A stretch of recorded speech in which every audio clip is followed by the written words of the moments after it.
Hello everyone, मैं हूं शिता और आप देख रहे हैं स्टडी कॉमर्स।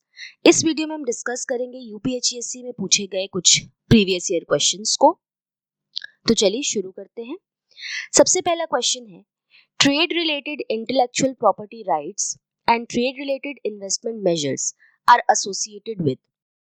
ऑप्शंस हैं Preston proposal, Dunkel proposal, Rangarajan committee report या फिर चेन्नई कमेटी रिपोर्ट। तो देखिए यहाँ पर करेक्ट ऑप्शन होगा डंकल प्रपोजल।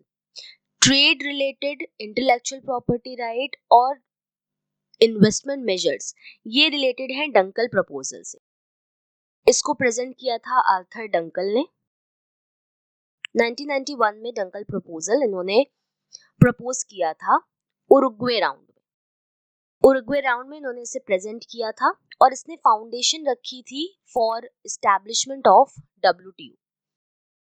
तो इन्होंने कुछ नेगोशिएशंस बताई थी जिसमें इन्होंने trips, trade related intellectual property rights और ट्रिम्स यानी कि ट्रेड रिलेटेड इन्वेस्टमेंट मेजर्स के बारे में इन्होंने इसमें प्रपोजल रखा था, जो लेटर ऑन जब WTO बनाया गया तो उसका पार्ट इसको भी रखा गया। प्लस ही ऑल्सो इंट्रोड्यूस्ड कि goods, services, investments, intellectual properties इन सब को डील किया जाना चाहिए, ये इन्होंने प्रपोज किया था। नेक्स्ट क्वेश्चन है, production concept includes in its purview. Options हैं mass production, superior products by research and development, knowledge about customers needs या फिर मार्केट सेगमेंटेशन ओनली। तो प्रोडक्शन कॉन्सेप्ट ये फिलॉसफी है मार्केटिंग की जो फोकस करती है maximum efficiency in production. Maximum efficiency in production, ज्यादा से ज्यादा प्रोडक्शन करने पर फोकस करती है। इस कॉन्सेप्ट में ये बिलीव किया जाता है कि कस्टमर उन प्रोडक्ट्स को फेवर करेंगे जो ज्यादा अवेलेबल होंगे, वाइडली अवेलेबल होंगे और अफोर्डेबल होंगे। तो इसलिए बिजनेसेस को इस कॉन्सेप्ट के अंडर में इकोनॉमीज ऑफ स्केल को अचीव करने की कोशिश करनी चाहिए। इसके लिए वो ज्यादा से ज्यादा प्रोडक्शन करते हैं, मास प्रोडक्शन करते हैं, जिससे कॉस्ट रिड्यूस होता है और प्रोडक्ट्स मार्केट प्लेस में अवेलेबल रहते हैं। ये कॉन्सेप्ट ये बिलीव करता है कि जो कस्टमर्स हैं वो क्या करते हैं कि वो उन प्रोडक्ट्स में इंटरेस्टेड होते हैं जो अवेलेबल होंगे, जिनका प्राइस कम होगा। तो ये ज्यादा से ज्यादा प्रोडक्शन करने पर इसीलिए बिलीव करता है। इस कॉन्सेप्ट में प्रोडक्ट की क्वालिटी पर फोकस नहीं किया जाता है, ना ही इस बात पे फोकस किया जाता है कि गुड्स की कितनी वैरायटीज हम प्रोवाइड करें। रैदर इस बात पे फोकस किया जाता है कि ज्यादा से ज्यादा हम प्रोडक्शन करें, मास लेवल पर प्रोडक्शन करें, जो कॉस्ट है उसको कम करें ताकि कंज्यूमर को रेडिली अवेलेबल प्रोडक्ट्स मार्केट में हमेशा मिलते रहें, प्लस उनको कम से कम उस पे खर्चा करना पड़े। So this mainly focuses on quantity. Production concept focuses on quantity. तो फर्स्ट ऑप्शन यहाँ करेक्ट होगा मास प्रोडक्शन। इसी का ठीक अपोजिट प्रोडक्ट कॉन्सेप्ट होता है जो मास प्रोडक्शन के बजाय क्वालिटी प्रोडक्ट्स पे फोकस करता है। क्वालिटी प्रोडक्ट प्रोवाइड करना, वैरायटीज प्रोवाइड करना, इस पर फोकस करता है rather than producing the products in bulk. Next question है, which of the following is especially made in the light of competitors plan? Options हैं पॉलिसी, प्रोसीजर, स्ट्रेटेजी या फिर प्रोजेक्ट। ये क्वेश्चन प्लानिंग से एसोसिएटेड है, जिसमें ये बात कर रहा है यहाँ पे आपसे टाइप्स ऑफ प्लान्स की। टाइप्स ऑफ प्लान्स दो तरीके के होते हैं, एक होते हैं सिंगल यूज और दूसरे होते हैं स्टैंडिंग। सिंगल यूज जैसे कि नाम से क्लियर है, ऐसे प्लान्स जो हर बार चेंज होंगे, यानी एक बार उनको बनाया गया, यूज किया गया, उसके बाद फिर से आपको अगली बार वो प्लान फिर से बनाना पड़ेगा। दूसरा स्टैंडिंग प्लान्स है। स्टैंडिंग प्लान्स वो प्लान्स होते हैं जो रेगुलरली यूज किए जाते हैं over a period of time, यानी कि उनको इस तरह से डिजाइन ही किया जाता है कि इंटरनल ऑपरेशंस को हम स्मूथली रन कर सके। ये प्लान एक बार बनाया जाता है, हाँ समय समय पर जरूरत पड़ने पर इसको मॉडिफाई किया जाता है। सिंगल यूज प्लान में कई प्लान्स आते हैं, एक है आपका बजट आएगा, प्रोग्राम्स और प्रोजेक्ट्स, ये क्या है आपके सिंगल यूज प्लान होते हैं। वहीं पॉलिसीज, प्रोसीजर्स, मेथड्स और रूल्स, ये क्या होते हैं आपके स्टैंडिंग प्लान होते हैं। इसके अलावा भी कुछ ऐसे प्लान्स होते हैं जो ना ही स्टैंडिंग में ना ही सिंगल यूज में हम गिनते हैं, जैसे कि ऑब्जेक्टिव्स और स्ट्रैटेजीज। सबसे पहला ऑब्जेक्टिव होता है, तो ऑब्जेक्टिव को हम क्या कह सकते हैं, डिजायर्ड फ्यूचर पोजीशन, जहां पर मैनेजमेंट पहुंचना चाहती है। ऑब्जेक्टिव एक बेसिक सी चीज है जिसपे ऑर्गेनाइजेशन का पूरा काम डिपेंड करता है। ऑब्जेक्टिव के अनुसार ही ऑर्गेनाइजेशन में ऑपरेशंस को परफॉर्म किया जाता है।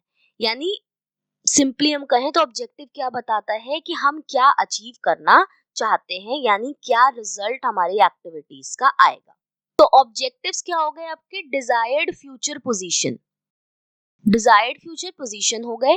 दूसरी तरफ स्ट्रैटेजी है, स्ट्रैटेजी क्या करता है, डायरेक्शन प्रोवाइड करता है for future decisions, direction for future decisions in long run. Long run में क्या डिसीजंस होंगे ये इसको डिफाइन करता है। बेसिकली ये कॉम्प्रिहेंसिव प्लान होता है, it is a comprehensive plan for achieving the objectives. जो ऑर्गेनाइजेशनल ऑब्जेक्टिव्स हैं उसको हम कैसे अचीव करेंगे, उसका एक कॉम्प्रिहेंसिव प्लान बनाया जाता है जिसको हम स्ट्रेटजी कहते हैं। इसमें लॉन्ग टर्म ऑब्जेक्टिव्स डिटरमाइन किया जाएगा, कैसे हम उसको अचीव करेंगे उसके लिए कोर्स ऑफ एक्शन को डेवलप किया जाएगा, अडॉप्ट किया जाएगा और अकॉर्डिंगली रिसोर्सेज को एलोकेट किया जाएगा। प्लस जब भी हम स्ट्रैटेजी बनाते हैं, जो बिजनेस एनवायरनमेंट है उसको हम कंसिडर करते हैं। जो भी स्ट्रैटेजी बनाई जाती है it is made keeping in view the competitors plan. हमारे कॉम्पिटिटर्स क्या कर रहे हैं उसको ध्यान में रखते हुए हम स्ट्रैटेजीज प्रिपेयर करते हैं। नेक्स्ट है आपका यहाँ पे पॉलिसीज। पॉलिसीज एक जनरल स्टेटमेंट्स हैं जो जो हमारे ऑर्गेनाइजेशन में थिंकिंग है उसको एक पर्टिकुलर डायरेक्शन में गाइड करते हैं। यानी जो हमने स्ट्रैटेजी बनाई है उसको इंटरप्रेट करने के लिए हम पॉलिसीज को बनाते हैं। वो मैनेजरियल एक्शंस और डिसीजंस को गाइड करती हैं कि कैसे हम स्ट्रैटेजी को अप्लाई करेंगे।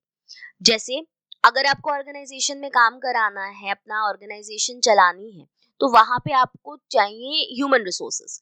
अब ह्यूमन रिसोर्सेस को हम कैसे रिक्रूट करेंगे, वो हमारी रिक्रूटमेंट पॉलिसी होगी कि हमारे यहाँ क्या स्ट्रक्चर, क्या सिस्टम यूज किया जाएगा for recruiting the people in our organization. Next है प्रोसीजर्स। प्रोसीजर्स क्या होते हैं, ये आपके स्टेप्स होते हैं। Procedures are the steps on how to carry on the activities. कैसे एक्टिविटीज को एग्जैक्टली परफॉर्म करना है उसका जो स्टेप्स होता है वो प्रोसीजर बताता है। यानी एक क्रोनोलॉजिकल ऑर्डर बताता है कि किस काम के बाद क्या हम करेंगे। नेक्स्ट है मेथड। मेथड का मतलब होता है कि वे, किस तरीके से किसी पर्टिकुलर टास्क को परफॉर्म किया जाएगा डिपेंडिंग अपॉन दी ऑब्जेक्टिव्स, ये आपका मेथड होता है।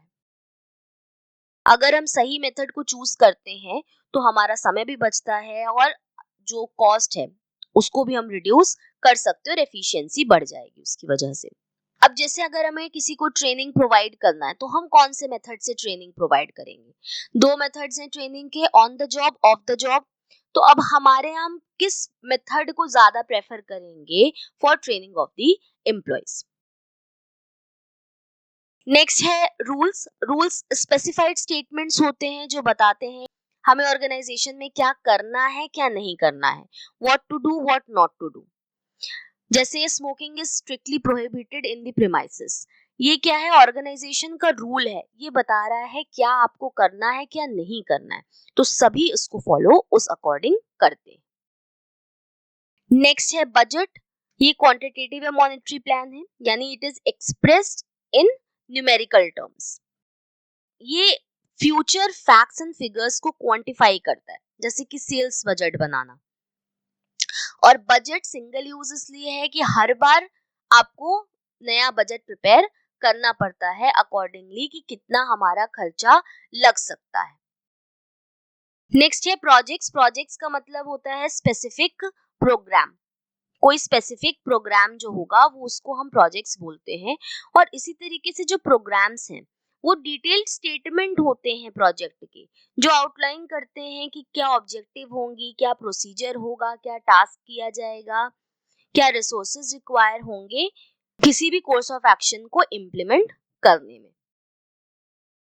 तो ये सारे टाइप्स ऑफ प्लान्स हैं। हमारा क्वेश्चन कौन सा प्लान कॉम्पिटिटर्स के प्लान को ध्यान में रख के बनाया जाता है, तो थर्ड ऑप्शन यहाँ करेक्ट होगा, स्ट्रैटेजी। नेक्स्ट क्वेश्चन है the headquarters of WTO is situated in. Options हैं वॉशिंगटन डीसी, न्यूयॉर्क, रोम या फिर जिनेवा। तो देखिए यहाँ फोर्थ ऑप्शन करेक्ट होगा, वर्ल्ड ट्रेड ऑर्गेनाइजेशन इसका हेडक्वार्टर जिनेवा में है। WTO फॉर्म किया गया था on 1 January 1995, headquartered in Geneva, और करंट में इसके 166 मेंबर्स हैं। इसके अलावा यहाँ पे आप ध्यान रखेंगे कि जो वॉशिंगटन डीसी है यहाँ पे आपका IMF और वर्ल्ड बैंक इसका हेडक्वार्टर है। नेक्स्ट क्वेश्चन है communication network which has highest flexibility is. Options हैं सर्कल, चेन, व्हील या फिर फ्री फ्लो। तो देखिए ऑर्गेनाइजेशन में कम्युनिकेशन फॉर्मल और इनफॉर्मल तरीके से किया जाता है। फॉर्मल कम्युनिकेशन चैनल का मतलब है जो एक ऑफिशियल चैनल से फ्लो करेगा इन दी ऑर्गेनाइजेशनल हायरार्की। वहीं पे इनफॉर्मल जो आपका कम्युनिकेशन होता है जिसे हम ग्रेप वाइन कम्युनिकेशन भी कहते हैं, उसकी कोई फिक्स्ड डायरेक्शन नहीं होती है, वो सोशल इंटरेक्शन के थ्रू वो कम्युनिकेशन क्रिएट की जाती है। फॉर्मल कम्युनिकेशन चैनल है वो डेलिबरेटली क्रिएट किया जाता है, वाइल जो इनफॉर्मल है वो स्पॉन्टेनियसली क्रिएट हो जाता है। और ज्यादातर फॉर्मल चैनल जो है आपका वो ओरल और रिटन फॉर्म में होता है, वहीं इनफॉर्मल ज्यादातर ओरल फॉर्म में ही देखने को मिलता है। अब किस पैटर्न में कम्युनिकेशन फ्लो करेगा ये इंडिकेट होता है through communication network. Communication flow करेगी वो किस पैटर्न में फ्लो करेगी ये कम्युनिकेशन नेटवर्क्स बताते हैं। फॉर्मल इनफॉर्मल दोनों के ही अलग अलग कम्युनिकेशन नेटवर्क्स होते हैं। चलिए देखते हैं इसे। ये आपका फॉर्मल नेटवर्क चैनल्स है जहां पे आपको 5 फॉर्मल कम्युनिकेशन नेटवर्क दिया है। सबसे पहला है चेन। चेन में देखिए सिंगल चेन है एक, यानी ये सुपीरियर और सबऑर्डिनेट के बीच में एग्जिस्ट करता है। जैसे ऑर्गेनाइजेशनल स्ट्रक्चर में कई सारे लेवल्स होते हैं तो वो इसी कम्युनिकेशन चैनल से फ्लो करता है। जैसे कि अगर ए को ई तक कोई इंफॉर्मेशन पहुंचानी है तो इंफॉर्मेशन इस सिंगल चेन में फ्लो करेगी। पहले ए के पास जाएगी, फिर उससे बी, सी, डी, उसके बाद लास्ट में ई के पास पहुंचती है। यानी सिंगल चेन से कम्युनिकेशन सबऑर्डिनेट से सुपीरियर करता है। दूसरा है व्हील। जैसे यहाँ पर ही आप डायग्राम में देख सकते हैं कि सेंटर में एक सुपीरियर है और बाकी यहाँ चारों सबऑर्डिनेट्स उससे कनेक्टेड है। खास बात यहाँ ये है कि सबऑर्डिनेट्स का आपस में एक दूसरे से कोई कनेक्शन नहीं है, यानी व्हील में जो सभी सबऑर्डिनेट्स हैं वो कम्युनिकेशन थ्रू सुपीरियर करते हैं। यानी जो सुपीरियर है वो हब की तरह एक्ट करता है व्हील में, और सबऑर्डिनेट्स आपस में एक दूसरे से कोई भी बातचीत नहीं कर सकते। थर्ड है सर्कुलर। सर्कुलर में देखिए क्या होता है, सर्कल में घूमने वाला, सर्कल में मूव करने वाला। यहाँ पे क्या होगा, हर एक पर्सन अपने एडजॉइनिंग 2 पर्सन से कम्युनिकेट कर सकता है। जैसे यहाँ ए बी और ई से, बी ए और सी बी और डी से, डी सी और ई से, और ई ए और ई से, जो अगल बगल इसके एडजॉइनिंग 2 पर्सन्स हैं उससे कम्युनिकेशन किया जा सकता है। नेक्स्ट है free flow. Free flow simply पता चल रहा है जिसमें किसी भी डायरेक्शन में इंफॉर्मेशन जा सकती है। दैट मीन्स जितने भी सबऑर्डिनेट्स हैं सभी अगर आपस में कम्युनिकेशन कर पा रहे हैं तो उसको हम फ्री फ्लो बोलते हैं, और जनरली ये फास्ट होता है। पांचवा यहाँ आपको इन्वर्टेड वी दिया हुआ है। इन्वर्टेड वी में देखिए यहाँ पे जो 2 सबऑर्डिनेट्स हैं they are allowed to communicate with their immediate superior, जो उनका इमीडिएट सुपीरियर है वो उससे भी कम्युनिकेट कर सकते हैं और अपने सुपीरियर के सुपीरियर से भी कम्युनिकेट कर सकते हैं। सेकेंड है आपका इनफॉर्मल कम्युनिकेशन नेटवर्क। ये इनफॉर्मल कम्युनिकेशन नेटवर्क है। इनफॉर्मल सिस्टम को हम ग्रे पॉइंट कहते हैं। ग्रे पॉइंट पर भी आपसे क्वेश्चन पूछा जा सकता है। ग्रे पॉइंट मतलब जहां पे इंफॉर्मेशन बहुत तेजी से रैपिडली फ्लो करती है और कई बार रूमर्स यहाँ से फ्लो होते हैं, क्योंकि तेजी से हर डायरेक्शन में जब इंफॉर्मेशन फ्लो करती है तो इंफॉर्मेशन डिस्टॉर्टेड हो जाती है। लोग जो बात जहां से जो शुरू हुई होती है वो दूसरे तीसरे व्यक्ति तक पहुंचते पहुंचते बात ही चेंज हो जाती है, इंफॉर्मेशन ही चेंज हो जाती है। अब यहाँ पर आप देखिए 4 आपको नेटवर्क दिए हैं। पहला सिंगल स्ट्रैंड है। सिंगल स्ट्रैंड में मतलब ये होता है कि हर व्यक्ति सीक्वेंस में कम्युनिकेट करता है। यहाँ पे सीक्वेंस में कम्युनिकेशन की जा रही है। दूसरा गॉसिप चेन है। गॉसिप चेन में याद रखिएगा कि जो कम्युनिकेशन होती है वो नॉन सिलेक्टिव बेसिस पर होती है। थर्ड है आपका प्रोबेबिलिटी। प्रोबेबिलिटी रैंडमली होता है। रैंडमली व्यक्ति किसी ना किसी से कम्युनिकेट करता रहता है। जैसे ए देखिए रैंडमली एफ से कम्युनिकेट कर रहा है, फिर डी से कम्युनिकेट कर रहा है, इसके बाद डी एच से बता रहा है कोई चीज, कम्युनिकेट कर रहा है, एफ के और जी से कम्युनिकेट कर रहा है। ये रैंडमली कम्युनिकेशन करते हैं। नेक्स्ट है क्लस्टर। क्लस्टर का मतलब है कि बेसिकली इंडिविजुअल्स उसी से कम्युनिकेट करते हैं जिस पे वो ट्रस्ट करते हैं। Cluster is based on trust. That means individual will communicate with only those people whom they trust। Organization में ज्यादा पॉपुलर जो है वो क्लस्टर होता है। तो वापस हम अपने क्वेश्चन में आए तो हाईएस्ट फ्लेक्सिबिलिटी कौन से नेटवर्क में थी? तो यहाँ ध्यान दीजिए ये सभी फॉर्मल है, जिसमें फ्री फ्लो में सबसे ज्यादा फ्लेक्सिबिलिटी थी, क्योंकि सभी लोग एक दूसरे से कम्युनिकेट कर सकते थे और कम्युनिकेशन फास्ट था। तो फोर्थ ऑप्शन यहाँ करेक्ट होगा, फ्री फ्लो। नेक्स्ट क्वेश्चन है what occurs when marketer focuses on the product rather than customers requirement? Options हैं डीमार्केटिंग, डिफरेंशिएटेड मार्केटिंग, मार्केटिंग मायोपिया या फिर नन ऑफ दीज। तो मार्केटर जब सिर्फ प्रोडक्ट पे फोकस करता है, कस्टमर रिक्वायरमेंट पे फोकस नहीं करता है, ऐसे केस को हम कहते हैं मार्केटिंग मायोपिया। मार्केटिंग मायोपिया मतलब एक नैरो माइंडेड अप्रोच है जिसमें एक्सेसिवली कंपनी के प्रोडक्ट और सर्विसेज पे ज्यादा फोकस किया जाता है rather देन कस्टमर की क्या नीड्स एंड वांट्स हैं और मार्केट में क्या ट्रेंड चल रहा है। इस पे फोकस नहीं रहेगा, बट फोकस किस बात पे रहता है? प्रोडक्ट पे और सर्विसेज पे, कंपनी की क्या प्रोडक्ट है और क्या सर्विसेज है। इस कॉन्सेप्ट को दिया है थियोडोर लेविट ने। ये नाम ध्यान रखिएगा, नाम भी आपसे एग्जाम में पूछ सकता है कि किसने मार्केटिंग मायोपिया के कॉन्सेप्ट को दिया है। 1960 में इन्होंने एक आर्टिकल में इसको पब्लिश किया था। ने बताया कि कई सारे बिजनेसेस मार्केटिंग मायोपिया से, यानी शॉर्ट साइटेडनेस, इसको हम कह सकते हैं शॉर्ट साइटेडनेस, यानी ज्यादा दूर की ना सोचना। कई बार इन्होंने बताया कई बिजनेसेस शॉर्ट साइटेडनेस से सफर करते हैं और अपनी जो इंडस्ट्री है उसको इतना नैरो डिफाइन करते हैं कि अगर कस्टमर की जो प्रेफरेंसेस हैं या मार्केट में जो चेंजेस आते हैं वो अडॉप्ट नहीं कर पाते। They are unable to adopt the changes in the market because of their short sightedness. वो ये नहीं सोच पाते हैं कि आगे मार्केट में क्या क्या चेंजेस आ सकते हैं।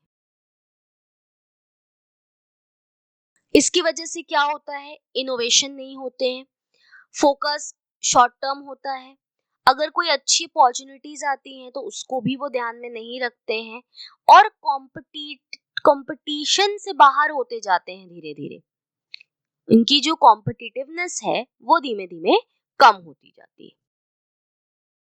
और भी कॉन्सेप्ट्स देख लेते हैं जो यहाँ पे दिए हैं। डीमार्केटिंग। डीमार्केटिंग का मतलब होता है ये एक ऐसी स्ट्रैटेजी है जिसमें पर्पसफुली लोअर किया जाता है डिमांड को। डिमांड इज लोअर्ड पर्पसफुली किसी पर्टिकुलर प्रोडक्ट या सर्विस के लिए। डीमार्केटिंग में क्या होता है कि जो डिमांड है उसको कंट्रोल करने की कोशिश की जाती है। क्यों ऐसा होता है? Due to resource scarcity, environmental sustainability, over consumption, इन सब इश्यूज को रिजॉल्व करने के लिए डीमार्केटिंग की जाती है। ये अपोजिट है जो ट्रेडिशनल मार्केटिंग है उसके। ट्रेडिशनल मार्केटिंग फोकस करती है डिमांड और कंजम्पशन को बढ़ाने की, लेकिन ये एक ऐसी स्ट्रेटजी है जो कस्टमर को डिस्करेज करती है कि वो प्रोडक्ट्स और सर्विसेज को परचेज ना करें। तो लोअर करने के लिए डिमांड को क्या किया जाएगा? जो प्राइसेस हैं उनको बढ़ा दिया जाएगा, एडवर्टीजमेंट सिलेक्टिव की जाएगी। इसके अलावा गुड्स एंड सर्विसेज को पर्टिकुलर सेक्टर में रिस्ट्रिक्ट किया जा सकता है, इससे डिमांड को कम किया जा सकता है। नेक्स्ट है डिफरेंशिएटेड मार्केटिंग। डिफरेंशिएटेड मार्केटिंग का मतलब एक ऐसी स्ट्रैटेजी जिसमें एक कंपनी इस बात पे फोकस करती है कि हर डिफरेंट जो मार्केट सेगमेंट है उसके लिए अलग अप्रोच को यूज किया जाए, यानी हर सेगमेंट के लिए अलग स्ट्रैटेजी, अलग मार्केटिंग अप्रोच को यूज किया जाए। ये इसलिए किया जाता है क्योंकि हर कस्टमर की जो डिमांड होती है वो यूनिक होती है, तो उनकी यूनिक, उस सेक्टर की यूनिक डिमांड्स को हम कवर कर सकें, फुलफिल कर सकें, इसके लिए कोशिश करते हैं। इसके लिए ये हर सेगमेंट के लिए या हर सेक्टर के लिए प्रोडक्ट्स और सर्विसेज को प्रमोट करने के लिए अलग अलग मार्केटिंग एफर्ट्स का इस्तेमाल करते हैं, और इससे उसकी कॉम्पिटिटिवनेस कंपनी की बढ़ती है, प्लस अलग अलग कस्टमर्स की जो नीड्स है उनको कैटर किया जा सकता है। तो यहाँ जो हमारा क्वेश्चन था कि जब मार्केटर प्रोडक्ट पे ज्यादा फोकस करता है रादर देन कस्टमर रिक्वायरमेंट, उसको क्या कहते हैं? तो थर्ड ऑप्शन करेक्ट होगा, मार्केटिंग मायोपिया। नेक्स्ट क्वेश्चन है the financial market for residual claims is known as. Options हैं debt market, equity market, exchange traded market या फिर ओवर द काउंटर मार्केट। तो देखिए, फाइनेंशियल मार्केट्स को कई तरीके से क्लासिफाई किया जाता है on the basis of their different characteristics. जैसे ये जो दो पहले के ऑप्शन है हमारे, डेट मार्केट और इक्विटी मार्केट, ये फाइनेंशियल क्लेम्स के बेस पर डिवाइड किए जाते हैं on the basis of financial claims. तो फाइनेंशियल क्लेम्स के बेस पर डिवाइड किया जाता है। तो डेट मार्केट क्या होता है आपका? फिक्स्ड क्लेम्स के लिए होता है। Debt market is for fix claims. और इक्विटी मार्केट जो होता है आपका, ये होता है आपके रेजिडुअल क्लेम्स के लिए। तो इक्विटी मार्केट को रेजिडुअल क्लेम्स क्यों कह रहे हैं? क्योंकि जो इक्विटी शेयर होल्डर्स होते हैं, ओनर्स हैं, उनको लास्ट जो रिमेनिंग बचता है, रेजिडुअल बचता है सारे क्लेम्स को देने के बाद, वही उनको दिया जाता है। और डेट मार्केट को फिक्स इसीलिए कहते हैं क्योंकि यहाँ पे फिक्स रेट से जो अमाउंट ऑफ रिटर्न है वो मिलता है, फिक्स इंटरेस्ट रहता है, और एक टाइम पीरियड के बाद जो आपका प्रिंसिपल अमाउंट है उसका भी पेमेंट हमको करना होता है। और जो बाकी दोनों हैं ये आपका ऑर्गेनाइजेशनल स्ट्रक्चर पर बेस्ड है। सेंट्रलाइज्ड ऑर्गेनाइजेशन है तो उसको हम कहेंगे एक्सचेंज ट्रेडेड मार्केट। सेंट्रलाइज्ड है तो एक्सचेंज ट्रेडेड मार्केट, और डिसेंट्रलाइज्ड है अगर तो उसको हम कहते हैं ओवर द काउंटर मार्केट। अब यहाँ हमें ध्यान रखना होगा कि एक्सचेंज ट्रेडेड मार्केट में जो स्टैंडर्डाइज्ड प्रोसीजर्स होता है उसी को फॉलो किया जाता है, वहीं ओवर द काउंटर में कस्टमाइज्ड प्रोसीजर्स को फॉलो किया जाता है। तो financial market for residual claim is equity market. Second option is correct. Next question है lifestyle is one of the major dash basis of segmenting a market. यहाँ market segmentation से question पूछा है कि सेगमेंट का कौन सा बेसिस है जिसका पार्ट लाइफस्टाइल है। ऑप्शंस हैं सोशियो इकोनॉमिक, डेमोग्राफिक, साइकोग्राफिक या फिर नन ऑफ दीज। तो देखिए, मार्केट सेगमेंटेशन का क्या मतलब है? एक मार्केट को डिस्टिंक्ट पार्ट्स में या डिस्टिंक्ट ग्रुप्स ऑफ बायर्स में डिवाइड करना। किस बेसिस पे हम डिवाइड करते हैं, तो गुड्स के बेसिस पे, कैरेक्टरिस्टिक्स के बेसिस पे, बिहेवियर के बेसिस पे हम सेगमेंटेशन करते हैं। यानी एक बड़े मार्केट को स्मॉलर सेगमेंट्स में डिवाइड करना, ताकि हर सेगमेंट की जो यूनिक नीड्स हैं, रिक्वायरमेंट्स हैं, उनको हम पूरा कर सकें। तो वेरियस बेसिस पे सेगमेंटेशन की जाती है, ज्योग्राफिक, डेमोग्राफिक, साइकोग्राफिक और बिहेवियरल। ज्योग्राफिक का मतलब क्या है? ज्योग्राफिकल एरिया के बेस पे, जैसे वेरियस नेशंस हो गए, region, state, country, city, population density यानी अर्बन, सब अर्बन, रूरल या फिर क्लाइमेट, इसके बेस पे अगर हम डिवीजन करते हैं, सेगमेंटेशन करते हैं, तो उसको हम ज्योग्राफिक सेगमेंटेशन कहते हैं। दूसरा है डेमोग्राफिक सेगमेंटेशन। डेमोग्राफिक का मतलब है वेरियस वेरिएबल्स के बेस पे डिवाइड करना, जैसे कि age, life cycle, gender, income, occupation, religion, education, ethnicity और जनरेशन के बेस पे। नेक्स्ट है साइकोग्राफिक। साइकोग्राफिक में दो बेसिस दिया हुआ है, लाइफस्टाइल और पर्सनालिटी के बेस पे। नेक्स्ट है बिहेवियरल। बिहेवियरल आपको दिया है on the basis of occasions, benefits, user status, usage rate और लॉयल्टी स्टेटस। तो हमारे क्वेश्चन में लाइफस्टाइल की बात किया गया था। लाइफस्टाइल में आप जैसे एग्जांपल ले सकते हैं, आज का लाइफस्टाइल क्या है? हेल्दी प्रोडक्ट्स यूज करने का। आज के टाइम में ऐसी कंपनीज होंगी जो आपको एक्टिव लाइफस्टाइल से रिलेटेड प्रोडक्ट सेल करती हैं, जैसे योगा हो गया, हेल्दी फूड हो गया, प्रोटीन रिलेटेड आइटम्स हो गए, वैसी क्लोथिंग हो गई। तो इस तरीके की प्रोडक्ट्स कोई कंपनी प्रोवाइड करती है, तो वो बेसिकली लाइफस्टाइल पे फोकस कर रही है कि आज के टाइम में लोगों का, करंट टाइम में लोगों का क्या लाइफस्टाइल है और वो क्या पसंद कर रहे हैं। तो लाइफस्टाइल साइकोग्राफिक सेगमेंटेशन का पार्ट है, तो थर्ड ऑप्शन करेक्ट होगा, साइकोग्राफिक। नेक्स्ट क्वेश्चन है, which of the following steps comes in selection process? Comes first in selection process? Options हैं preliminary screening, medical examination, interview या फिर इंडक्शन। चलिए इसको देखते हैं।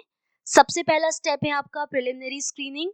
इसमें जो फॉर्म्स आते हैं, जो एप्लीकेशंस आती हैं, उनकी पहले स्क्रीनिंग की जाती है। देखा जाता है कि कौन सा हमारी रिक्वायरमेंट्स के हिसाब से फिट बैठ रहा है कैंडिडेट, उसी के एप्लीकेशन को फिर हम आगे बढ़ाते हैं। नेक्स्ट सिलेक्शन टेस्ट किया जाता है, जिसमें intelligence test, aptitude test, trade test, personality test, ये सारे टेस्ट किए जाते हैं।